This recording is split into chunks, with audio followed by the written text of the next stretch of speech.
My mum was one of those people who went to see Roy Dotrice come rain, come shine at Candy Gardens when he was in repertory there. And she reckons I got into acting because of her love of theatre given to her by Roy Dotrice. And we heard from Mr. Hibbs earlier on, didn't we? And yesterday on BBC Radio Guernsey, he was inspired to become an actor because of Roy Dotrice. And we're going to be giving our special tribute to Roy Dotrice, OBE, who sadly passed away yesterday.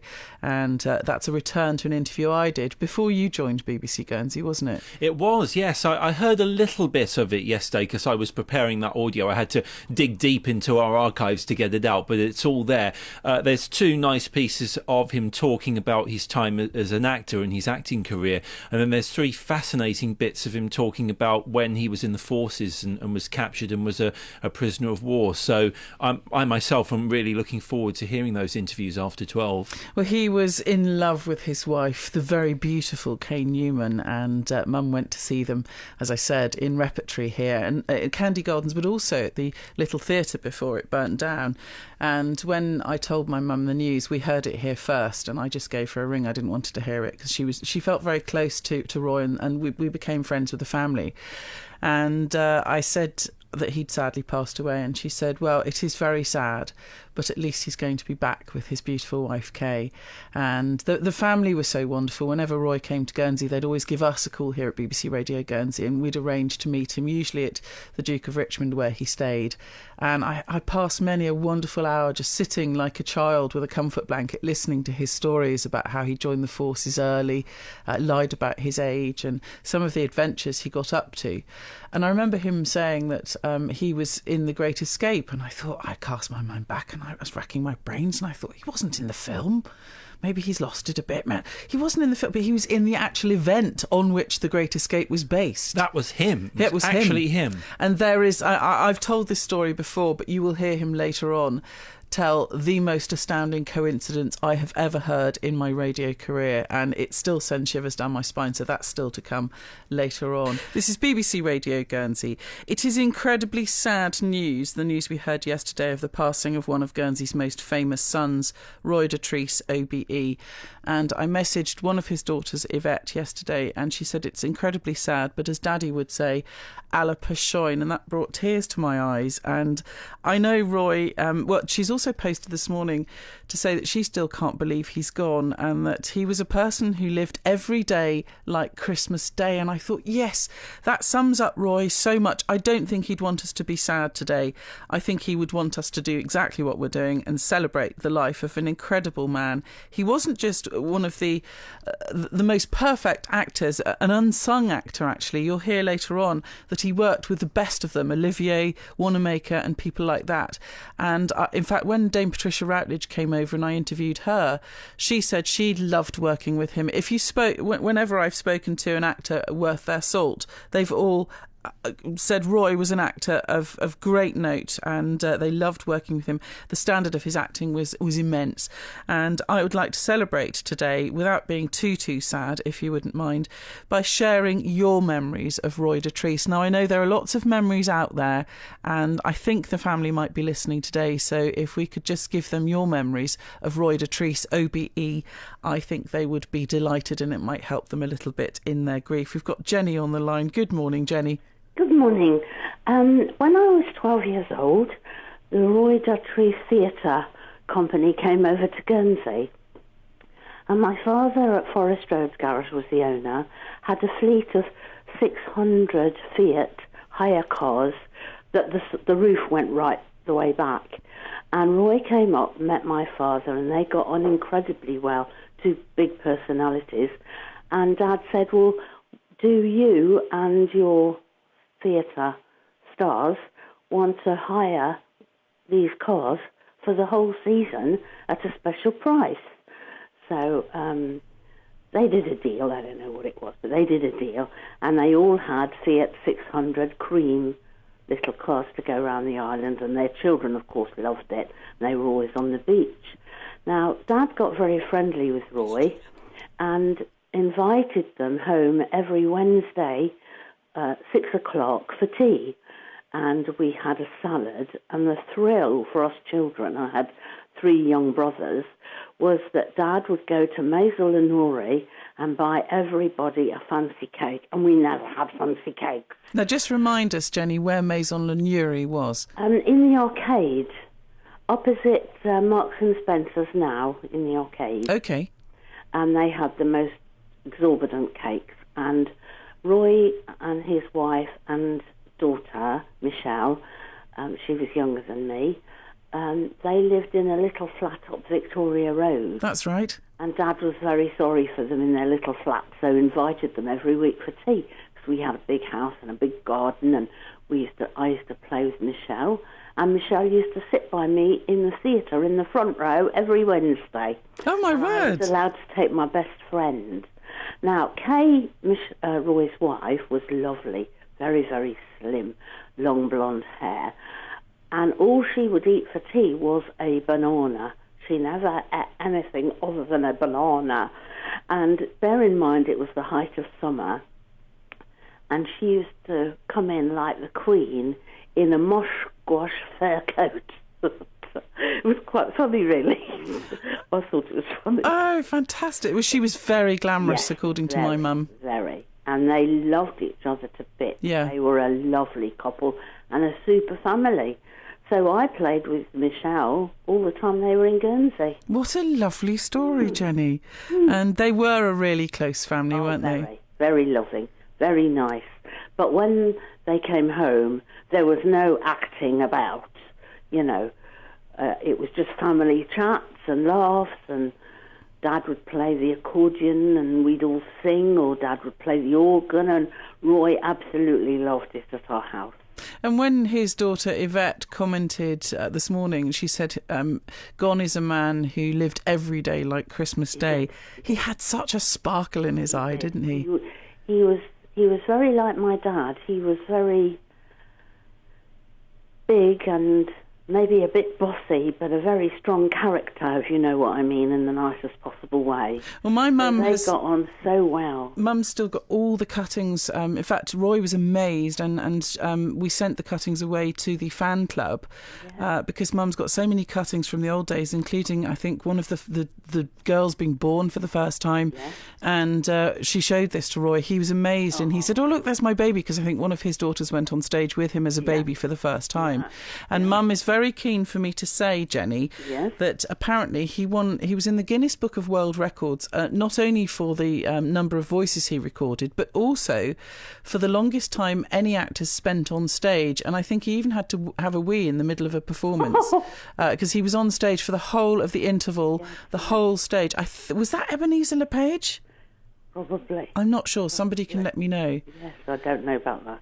But, oh, what a lovely story. And it was really nice. Dad made them so welcome. Have you got photographs?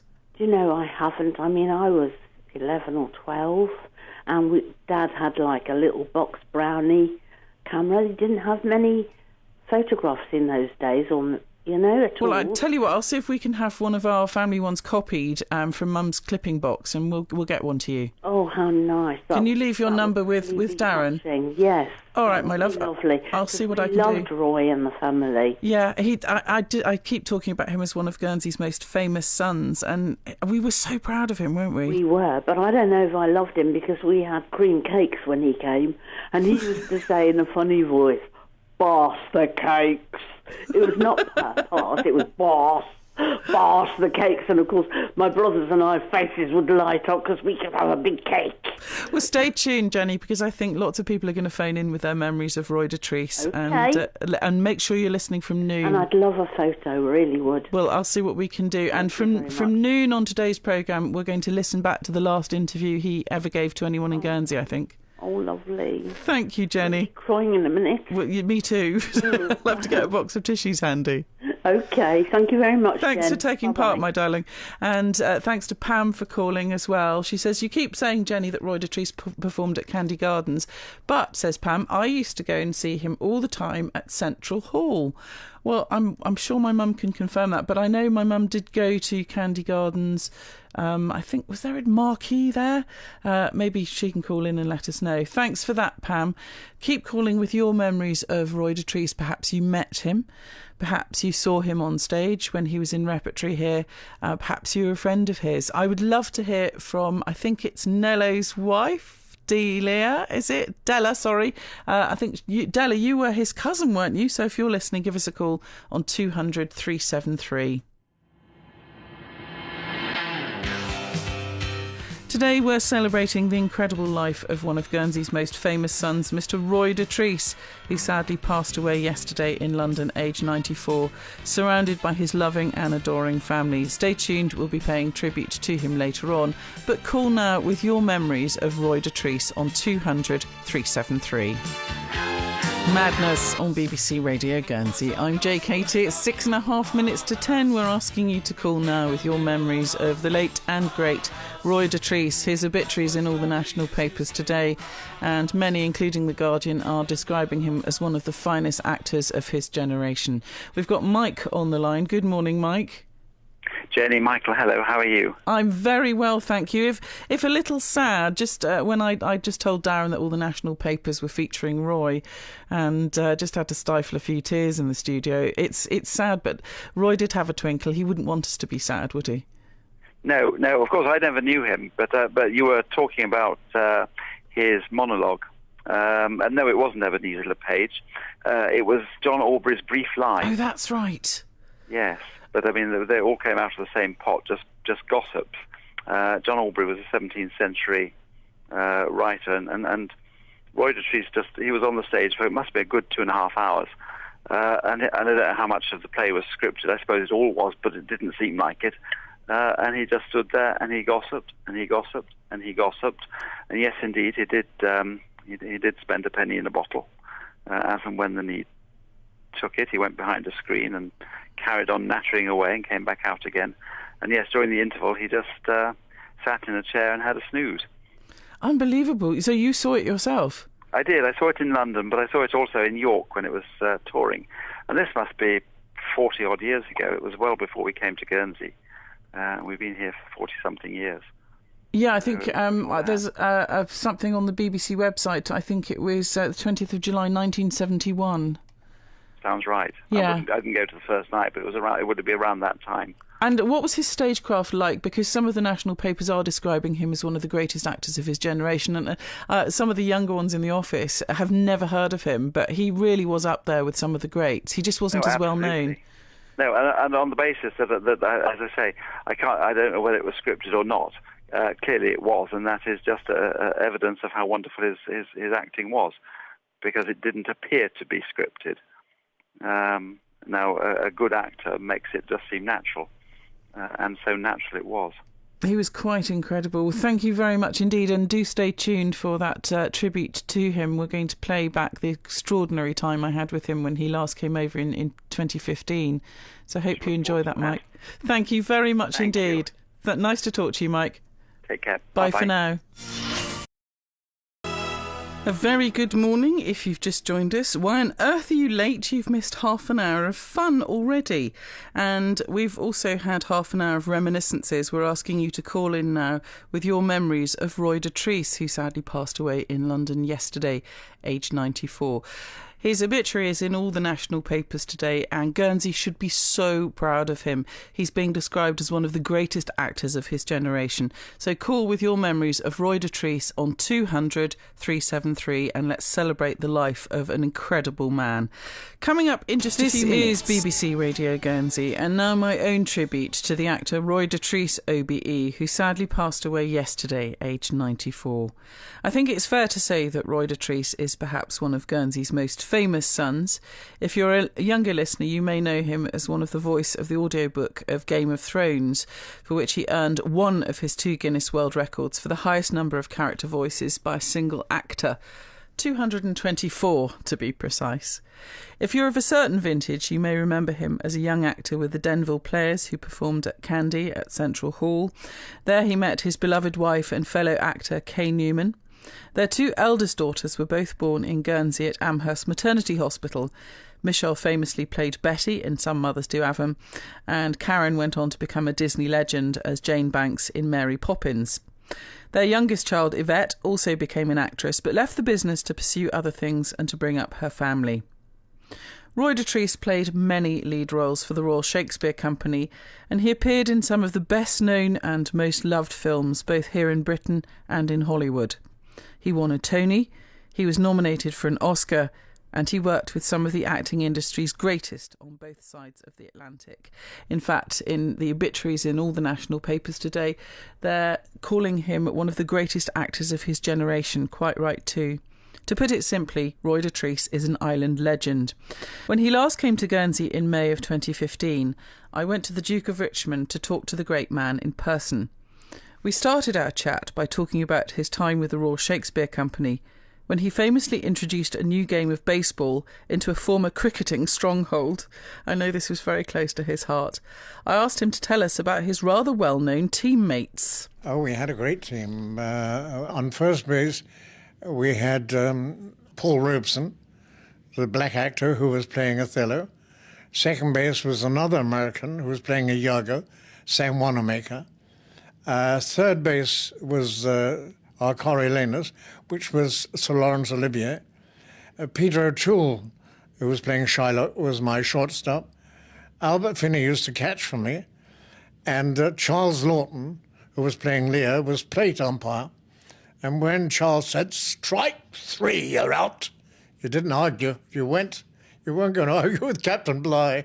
I mean, working with such great actors, and indeed many critics have put you among them in terms of acting, to get a critical acclaim for your Iago, for example, how did that make you feel as an actor? Was it something you strived for? My sadness is that I never got an opportunity to play Lear, because I feel that,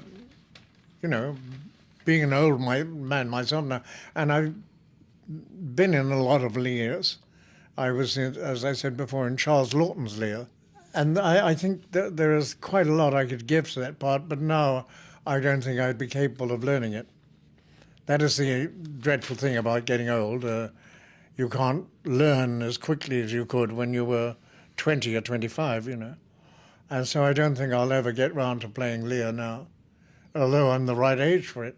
In fact, I'm a bit too old for it. What does working for the Royal Shakespeare Company teach you about Shakespeare, the man? It depends who it is you're working with, because when I was working with Peter Hall, I liked that very much, because we used to have a lot of seminars, and we used to have a lot of acting sessions, and the emphasis was always on learning how to become a better actor. And we used to we'd get private tutors in and, do classes away from the main bulk of the season. And I found it not only instructive, but it was stimulating, because, as an actor, you never stop learning. And so it was great that, people, even at my ripe old age, and I must have been in my 50s even then, I was still learning something from the business. What did it feel like to you, as a Guernseyman, to carry out the most famous reading of Guernsey history, the Book of Ebenezer Le Page? God damn me, I don't know, I like doing it, because I put on this terrible Guernsey accent. But yes, I did enjoy it tremendously, and I had a kind of empathy with Ebenezer. I thought he was a great character, and the whole of the love story between him and the girl he never married. We tried to do a stage show of it, and they made a big mistake. I always wanted to do it as a one-man show, this old man reminiscing about his past, but they decided that they would have a second character, and they introduced Lisa Carabel, the woman that he was in love with all his life and never married. And it didn't work because, I aged up because I was the lead actor, I suppose. But she couldn't, because, she was supposed to She did, put on additional makeup and look older and wear older clothes and things, but it was obscene because I was still playing Ebenezer LePage as an old man, and I'm an old man and this young girl. It was nasty. I didn't. Did you ever meet the writer? No, I never did. I think he had died by the time I had taken over. Do you think it's based loosely on Victor Hugo's Toilers of the Sea? I know what you mean. Yeah, there is a lot of that in there. Yeah. Well, if you've just joined BBC Radio Guernsey, we're paying our own special tribute to the Guernsey-born movie and stage actor Roy Dotrice OBE, who sadly died yesterday. You're listening to the interview I had with him in May of 2015 when he came to Guernsey for the last time. I went on to ask Roy about his role as Mozart's father in the feature film version of Peter Schaffer's play Amadeus, which came out in 1984 and which was directed by the great Milos Forman. The film won 8 Oscars, 4 BAFTAs and 4 Golden Globes, and Guernseyman Roy Dotrice had one of the starring roles. So what was that experience like for him? I enjoyed playing Leopold because I thought that it brought a sense of reality into the whole thing. I mean, he was obviously a businessman and wanted to make money out of his son. He wanted his son to succeed. So he pushed him right, left and centre into doing concerts when probably the boy wouldn't want to have done it. But when you're playing a part, you can't play the book. You have to play the script you're given. And the script was an adaptation from the novel, but I mean, there was no dialogue in the novel, so it was Milos Forman who wrote it basically. And he was a brilliant director, and I loved working with him, and he was very inventive. And I remember he said to me, and this is what I'm going to call my autobiography if I ever get round to writing it. It was the first take of the movie, and I had this scene with Tom Holtz, who was playing my son, the young Mozart. And I did this scene, and he said, no, it's too much, take this down, you're too much.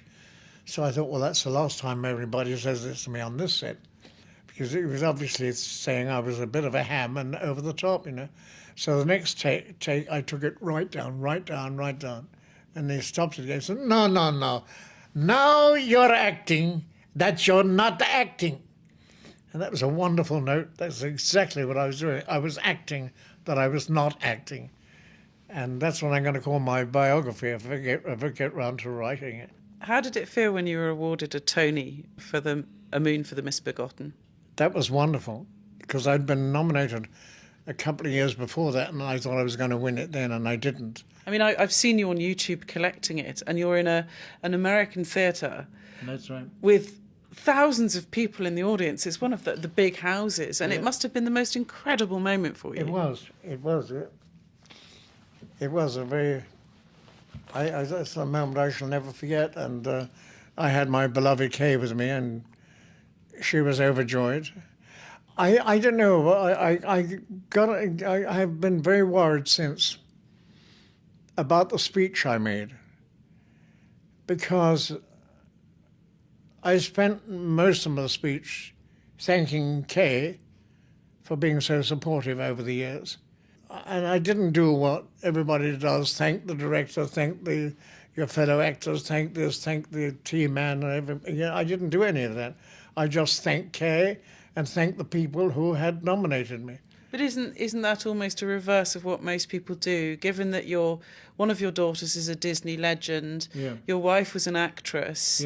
In a sense, I mean, your other daughter famously was in Some Mothers Do Have Them for years. Yes, the public knew all about your life. Wasn't this a time for you and Kay and your family? Wasn't that what that was about? I think it was. So that's what I felt about it, because, Kay had worked her ass off for me over the years. We did 13 years of repertory together, playing all those health resorts like Pier Pavilion, South Shields. Were you ever worried, having worked your proverbials off in repertory really as good jobbing actors, incredible jobbing actors, were you ever worried about putting your daughter on the stage, Mr. Robinson? No, because in spite of all the hardships, and there were a lot of hardships, I enjoyed it, and I was proud of what I was doing. Not particularly so when I was playing the Empire Theatre Cleethorpes or the Savoy Theatre Scunthorpe.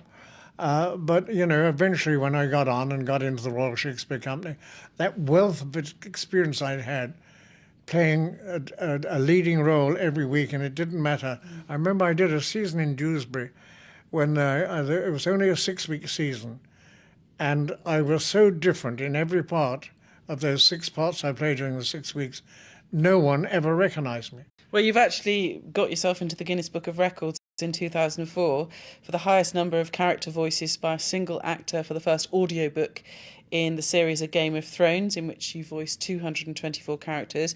You also got yourself into the Guinness Book of Records earlier for the greatest number of solo performances, 1,782, for Brief Lives, when you played John Aubrey on stage. You were on stage for more than 2.5 hours, including the interval in which you had to go to the loo on stage as well. Yeah. But that's not the Guinness World Record that you're most proud of, is it, Roy Dotrice? I don't think that's in the Guinness Book of Records, is it, that one? But I was proud of that record, yes, because I remember Kay was highly pregnant with my second daughter, Karen, who did a lot of work for Disney, as you know. And Karen was being born, but she was taking a long time to reach the light of day. And I was at the maternity hospital, which was at Amherst in those days. I don't know if it still is. And I was waiting and waiting, and the doctor said it was going to be some time yet. So I said, what do you mean by some time? It's several hours before she's going to give birth. So I happened to have all my fishing gear in the car.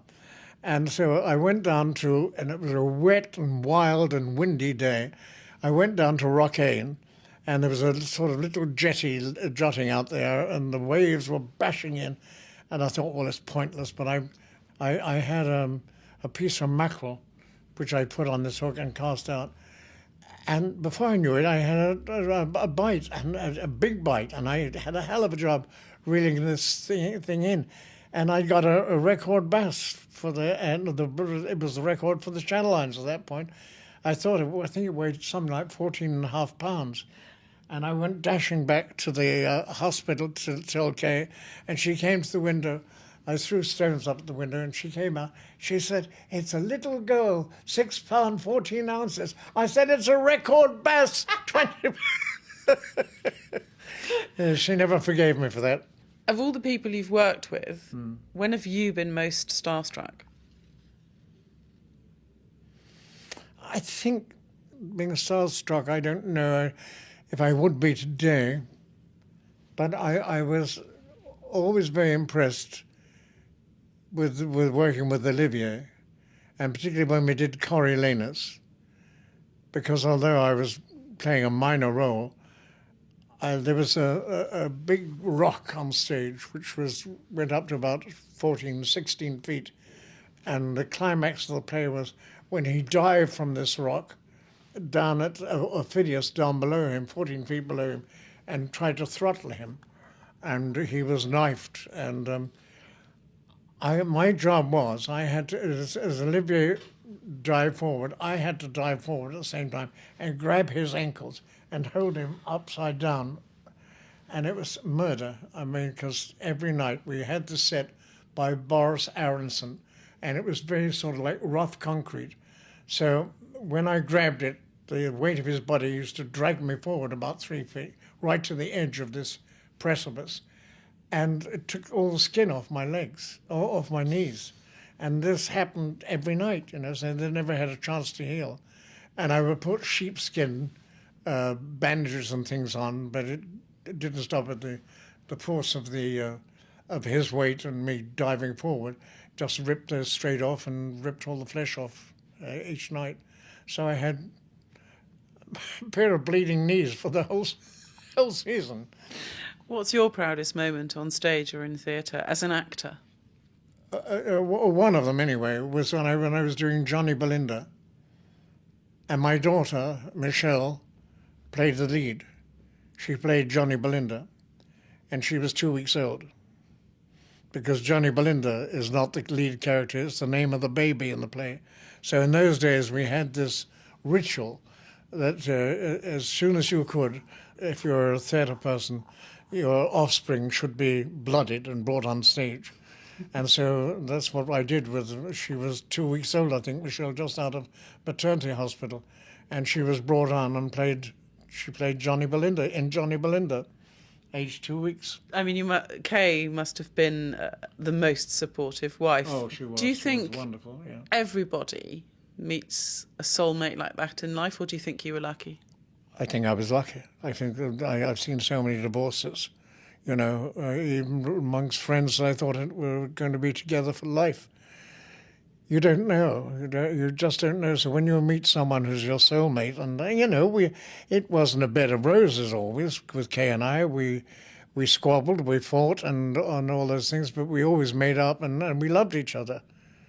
And you provided perhaps one of the most stable families in Hollywood. yeah, I tried to. I found a little card yesterday from Kay, and she said, if you die, I don't want to go on living. I've got to die with you, and I will. So that was the last thing I got from her. Did she love Guernsey as much as you do? Yes, I think so. I mean, I don't think she had the same attachment to Guernsey because I was born there and survived the German camps and things and went back there afterwards. So and her home was basically Liverpool. She was a Liverpool girl, so but she did get to love Guernsey. There's no doubt about it. Whether she loved it as much as Liverpool, that wouldn't be very difficult to love Guernsey more than Liverpool. So I'm sure she achieved that in her lifetime. How do you feel about Guernsey now when you go back to LA? Or Well, this is sad in a way. I'm over here today and arrived this morning, and I've got to go back tomorrow. I'm only here for basically 24 hours. I've seen as many things as I can already. I was at Victor Hugo's birthplace. I've seen the Vauban Chapel. And, I've done all the tourist things. did you go back to your birthplace where you were born? Yep. What's it called? Hillstead in Le Foulon. And I knocked on the front door, hoping that but there was no one there. And we used to have a front garden where my father used to plant all kinds of flowers and roses and things. It's just all gravel now. You come back to fond memories. You Yeah. come back to an adoring public. Yeah. And I think every island needs a Roy Dotrice. Thank you you're very so much sweet. indeed. Thank you, sir. God bless you. Thank you. Well, that was Roy Dotrice talking to me during his last visit to Guernsey in May of 2015. And I think it's fair to say that the actor Roy Dotrice is perhaps one of Guernsey's most famous sons. And so it was an incredibly heavy heart that we revealed the news of his passing yesterday, aged 94. So far, we've learnt about his life as an actor, working with some of the greatest names in the business, both on stage and on screen, and on both sides of the Atlantic. We mustn't forget that. And now, in this special JKT show tribute to Roy Dotrice, you can hear about his part in the Second World War. This is an incredible story of courage and survival and of sheer and utter resourcefulness. You'll also hear about one of the most, and I mean the most, remarkable Guernsey coincidences ever. And I went to meet Roy Dotrice when he last visited Guernsey in 2015. And I asked him why, as a young man from Guernsey, he decided to join the armed forces. It was purely accidental, actually, because I was, as you say, a young man. I was 15 in Guernsey and I managed to escape to England in a small pot motorboat that I used to go out fishing with some friends, the five of us, the Longley brothers and myself. We used to go out fishing in this boat, and one night we pushed it out right under the nose of the Germans, and eventually, 3 days later, got to England. So I had a whole series of adventures, but eventually I finished up in a workhouse in Manchester, Thames Street Institution Workhouse for the Poor. They said they would, if I went to the specially provided areas for the Guernsey evacuees up north, then they would finance me. So I agreed to this, and I set off and arrived at this dark Dickensian place, which was, in fact, I was with my brother, who was much younger than me. He was 5 years younger than me, And they put us into these 2 beds, and it was pitch black, couldn't see anything. Next thing I know, he was waking me up, shaking me. And so I said, Roy, what's happened? And I looked up, and there were all these men in grey walking past, old men. And I looked down the bedspread, and it said, Thames Street Institution, Workhouse for the Poor. And they put us in a workhouse. And we remained there for 2 weeks, and then I managed to get a job as a junior clerk with a firm called Stanley Dawson in Manchester. What year was this? Can you remember? That would be 1940. I worked with them for a short time, and then I tried again to get in the RAF. I tried to get in the RAF when I was 15, when I was down in Plymouth, and they said, come back in 2 years, 3 years' time, Sonny. So I tried again and told them this time I was 18, and whether or not they believed me, I don't know, but I managed to get in, and I flew with the RAF for 2.5 years, and then I got shot down. You started off as a wireless operator and a gunner, I believe. Right, yes. What was it like when you first held a gun? I was useless. I was quite useless with guns. I remember we went for our air gunnery course, we went to a place called Derby in the Isle of Man. And the idea was that we would go up in our plane with the turret with the guns, and another plane would fly about 100 yards away, towing a thing called a drogue, which was like a sock which was on the end of a long wire, and they used to tow it, and we had to shoot at this drogue, and we had to get so many hits of the drogue before we passed out as air gunners. Well, I couldn't hit a cow in the ass with a banjo, I was useless. What sort of gun were you using? Vickers gas operated. Oh, those were ancient guns. You went brrrr, and then you had to change the pans over and take the old pans off the top and put new pans on. So, if you were in a dogfight with enemy aircraft, God help you, because, their advanced, their machine guns were so much more advanced than ours. Did they prepare you as a young man to shoot someone, to kill somebody? No, not specific. No. We didn't think about, we were just trying to defeat the enemy. It wasn't a personal thing about not liking people or wanting to kill someone. We just had to shoot the plane down, or shoot whatever we could. I know that we were responsible many times dropping bombs, which must have killed a lot of innocent people. But my last trip was a strange one, because my commander was Wing Commander Gibson, and the squadron later did the dam raid. But Gibson sent us off on what he called a nursery trip. The Germans had 2 pocket battleships. One was called the Scharnhorst, and the other one the Gneisenau. And they were in Brest Harbour, and under cover of fog, they came up through the English Channel, right under our noses, and went into Kiel Harbour. Well, our job was to drop mines at the entrance of Kiel Harbour, so if they tried to come out to start preying on Atlantic shipping, they'd get blown sky high. 3 of us took off from the plane with these 2,000-pound mines on board, ready to drop, and it's the entrance of Kiel Harbour. And all 3 of us got shot down. What sort of plane was it? It was Manchester, which was the prototype of the Lancaster. The Lancaster had 4 1,000 horsepower engines. The Manchester had 2 2,000 horsepower. And if you shot away one of the engines in the Manchester, it wouldn't stay up with one engine. So when we look at these beautiful birds flying on Battle of Britain Day, thinking how wonderful they are, do you have the same feeling about them, or do they make you feel slightly different? You get a kind of feeling of, I don't know what it is. Is it a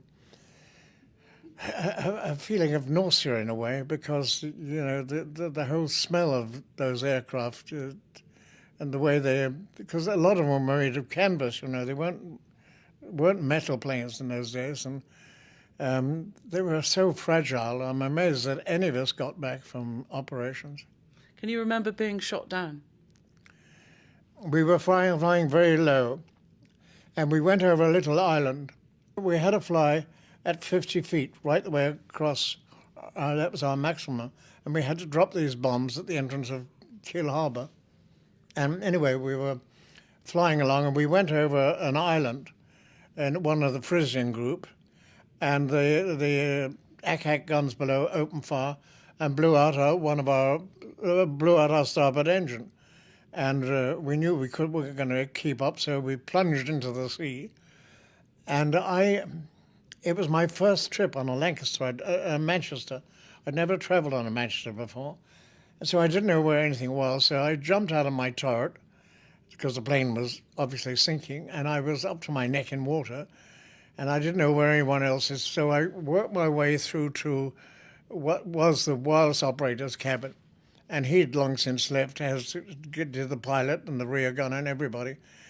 And they were already in their rubber dinghy, and I was about to leave the plane when I noticed that there was a little cage there where, this is how primitive it was in those days, they had two birds in there, pigeons, homing pigeons, and the idea was if you were shot down, you'd write down a little message, say, "Dear chaps, I have been shot down and I am now at such and such a place, please come and save me."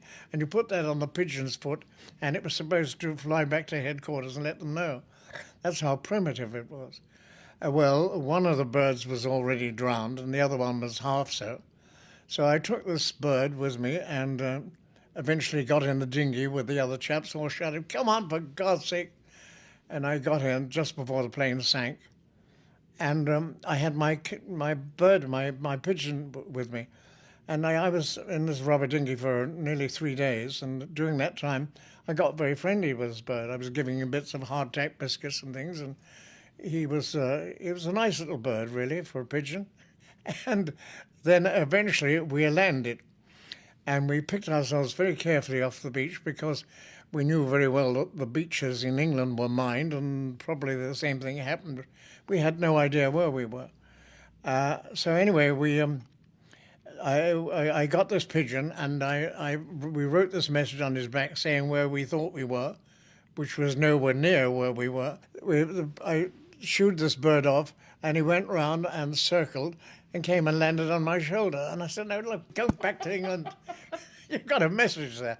And he kept circling, coming back, landing on my shoulder. I got too friendly with this bird by feeding him hardtack biscuits in the rubber dinghy. So that was how you survived, on the biscuits in the dinghy. What did you do for drinking water? Well, they did have drinking water on board, little flask. But of course, after 3 days, we were very short of it. And you were captured. How? Oh, it was so stupid. We landed on this beach one day, and we were convinced it was Holland. So we marched boldly up there was a bank that we climbed over the top, and there it was, like every picture postcard you'd ever seen, thatched cottage with tulip beds and all the rest of it. And we went up to the door and knocked on the door bravely, and out came a German submarine commander. "For you, the war is over." We weren't in Holland at all, we were in Germany. Did you have any weapons on you? No weapons at all. So did you fear for your life at that point? Did you think that was it? Oh yeah, because I remember they took us from the little island where we landed. They took us to the mainland, and we were taken into the burgomaster's office, and he was a very nasty little individual. And he said, "If you tell us exactly what you know, everything you know, we will not shoot you." Well, that surprised me. It hadn't even occurred to me they were going to shoot me at that point. But obviously they intended to do it. So they put us on this boat and took us to the mainland.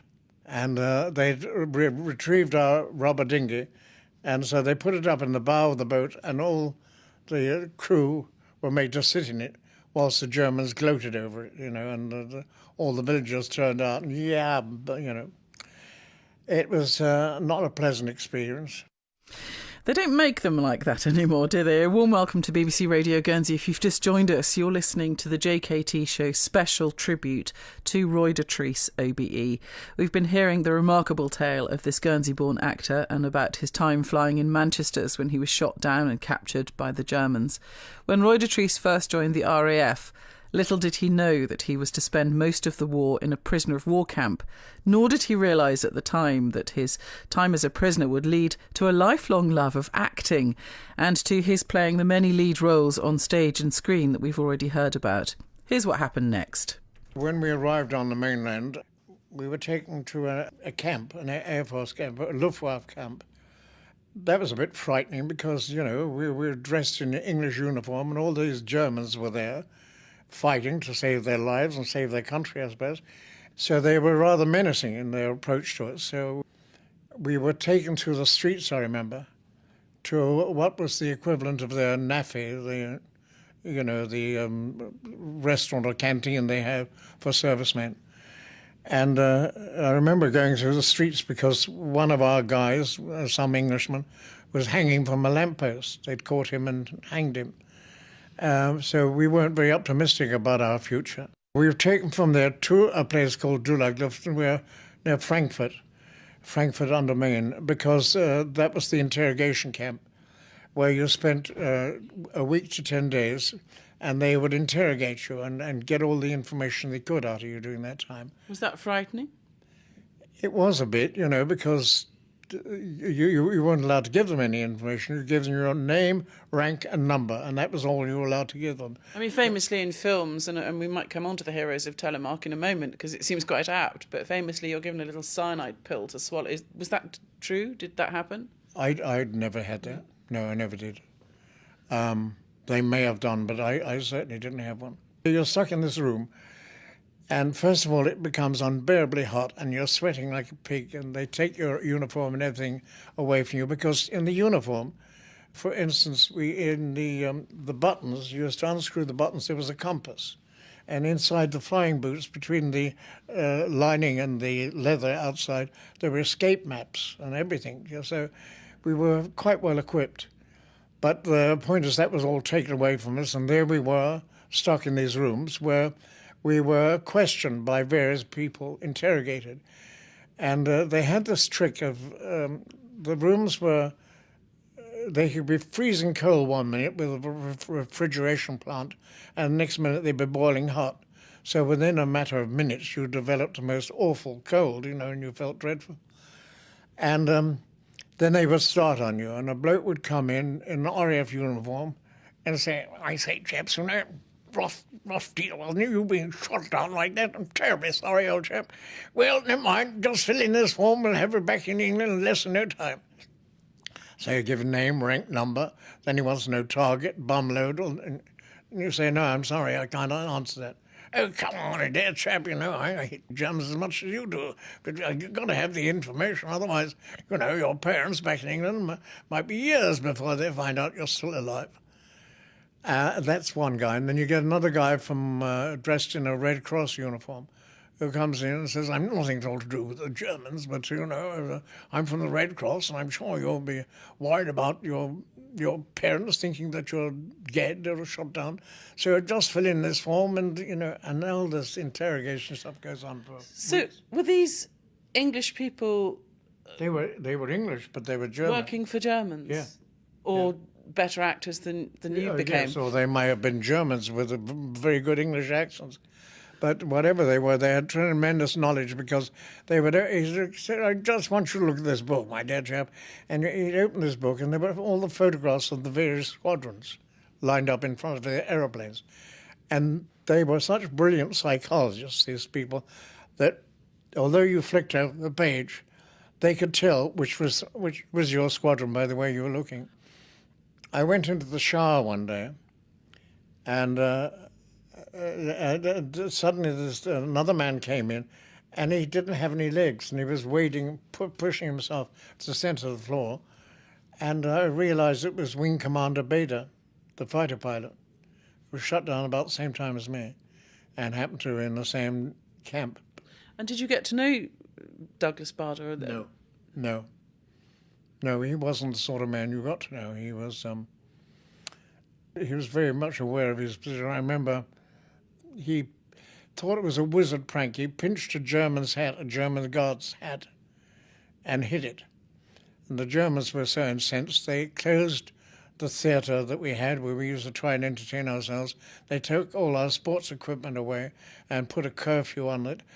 So we suffered terribly because Douglas Bader had this wizard prank and pinched a German's hat.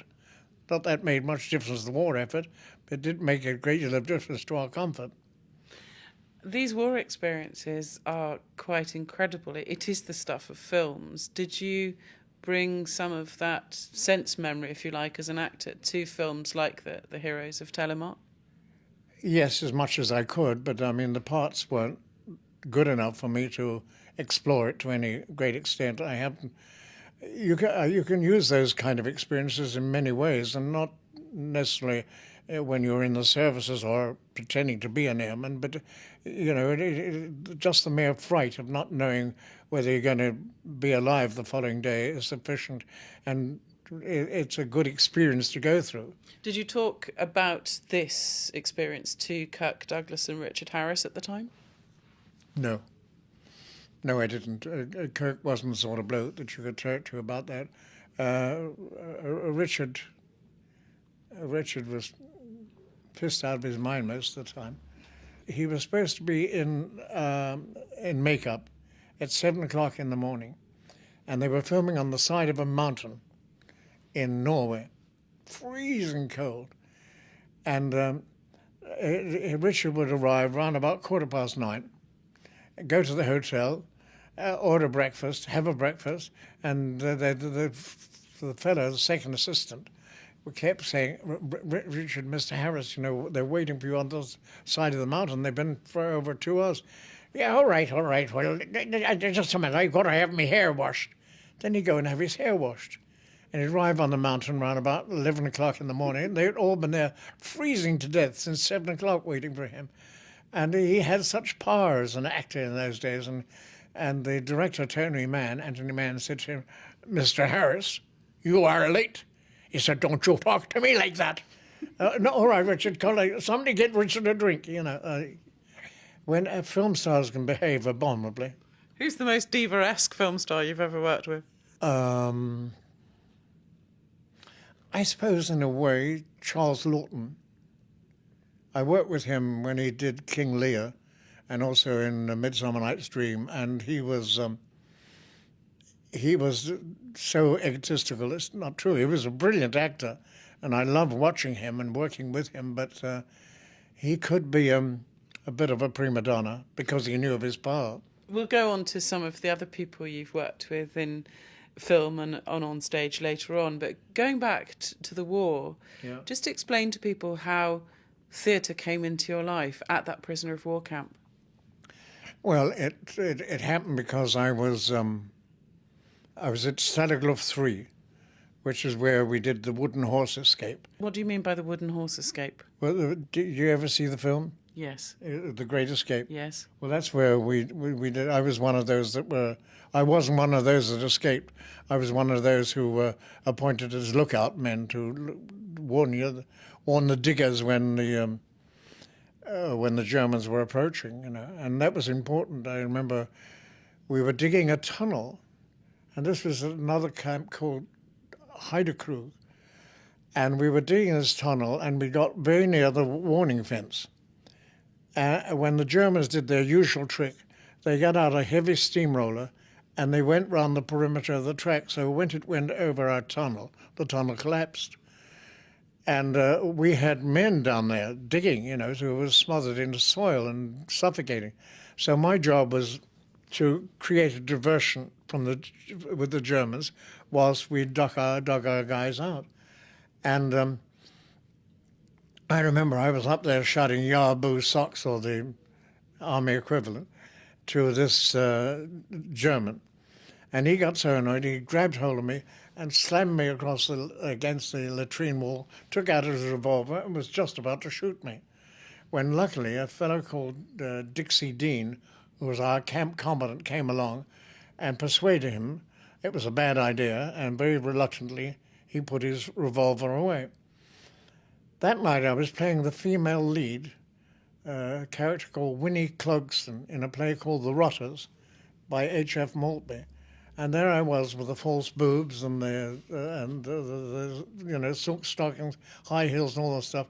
And a party of Germans coming to see the show, and they came backstage afterwards. And this fellow that was going to shoot me earlier didn't recognise me with all the slap on, and he's trying to feel my arse. I said, make up your mind. What do you want to do? Shoot me? Did you actually advise on the film The Great Escape? No. So theatre came into your life as a means of keeping yourself sane? In prisoner of war camp, yeah. We've been hearing the remarkable tale of the Guernsey-born actor Roy Dotrice OBE, who sadly passed away yesterday, aged 94. This is the JKT show's special tribute to an incredible and an adorable man. We've been listening to his account of his time in a prisoner of war camp during World War II. And coming your way next, it still sends shivers down my spine. One of the most remarkable coincidences I've ever heard during my career with the BBC. This will really make your jaw drop. But first, how did Roy Dotrice get out of that prisoner of war camp? Well, the Germans had taken us to a place called Fallingbostel. And the American and British troops started advancing towards us into Germany. And so the Germans were getting us out in cattle trucks, in parties of 200, and put them in cattle trucks and take us into the centre of Germany, away from the advancing troops. They didn't want us liberated. And we thought it was a rather bad idea, me and 3 other friends. And so whilst we dug a big, deep hole, and we got down there with water supplies, and there was a substance we used to get called klim, which was milk spelt backwards, K-L-I-M, and it was powdered milk. And we used to take these tins and make tubes so that you could breathe. And we take that sort of like a chimney down into the tunnel, and you could breathe down there. And we were only down there for about a day and a half whilst the battle raged over us.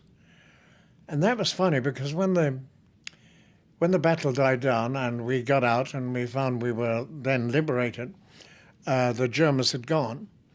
And I remember how we were liberated. There was a big tank, Churchill tank, came and knocked the main doors down, the gates down. And the tank commander got up and said, "Do you boys want anything?" Well, we're all starving. We said, "Yes, food of any kind."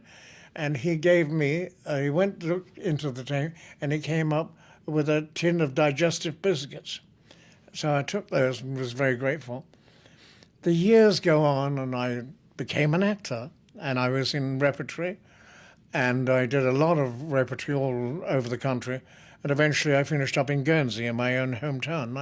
It was lovely getting back to my hometown. It was about 10 years later, wasn't it? Yeah, about 10 years later. And I was there, and there was my dentist, who was a Scotsman called Gilmore Walker. He used to come in with his wife Frida every Friday night to see the show and invite us back to their very nice home at a place called Beau Séjour in Guernsey. And we used to go up there to have supper. And we'd known each other for about 3 or 4 months. And one night, I happened to mention the word Fallingbostel.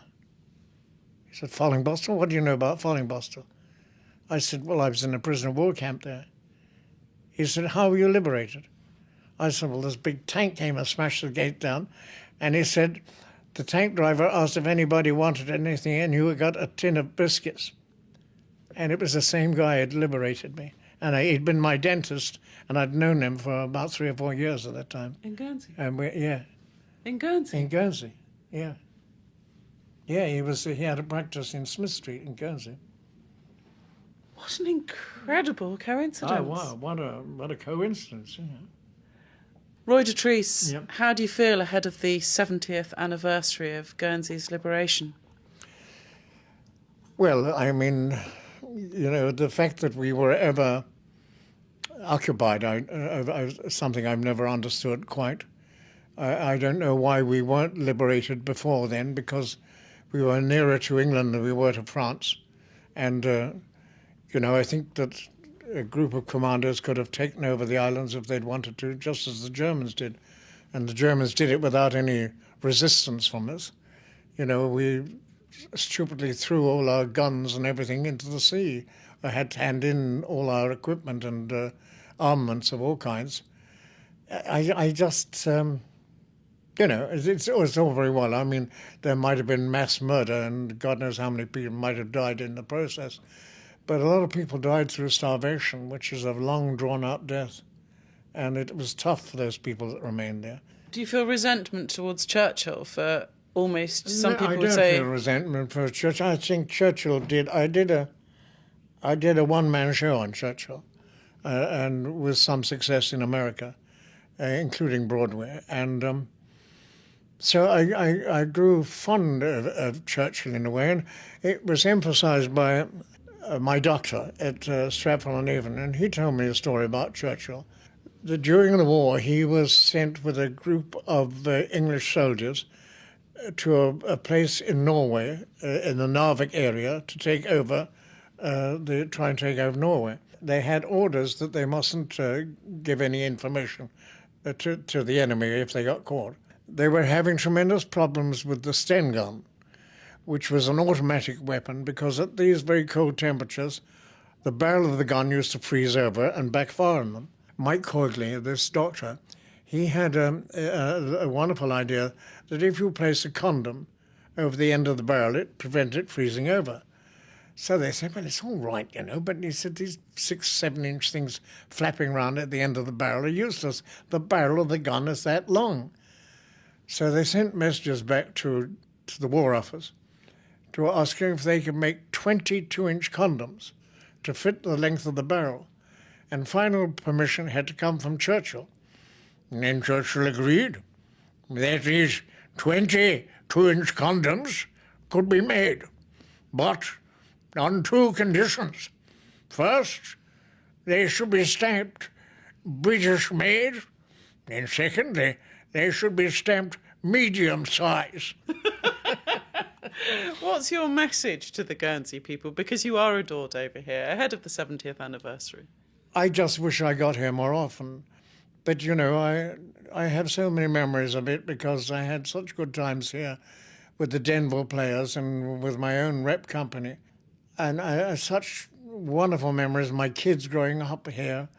I don't feel like coming back alone. Without Kay, you know, coming here with Kay was wonderful, but coming here by myself and not knowing anybody anymore because all my relatives over here are long since dead.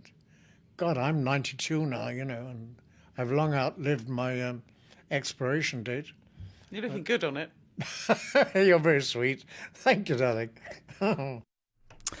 Oh dear, that was the Guernsey-born actor and former prisoner of war, the late Roy Dotrice OBE. I can't believe I'm saying that, talking to me during his last ever visit to the island back in May of 2015. And to Roy's family, we were so proud of him. Thank you for letting us have such close access to your darling daddy. I can't begin to imagine how you're feeling now, but in your dear daddy's words, Alla Pashoin, Roy.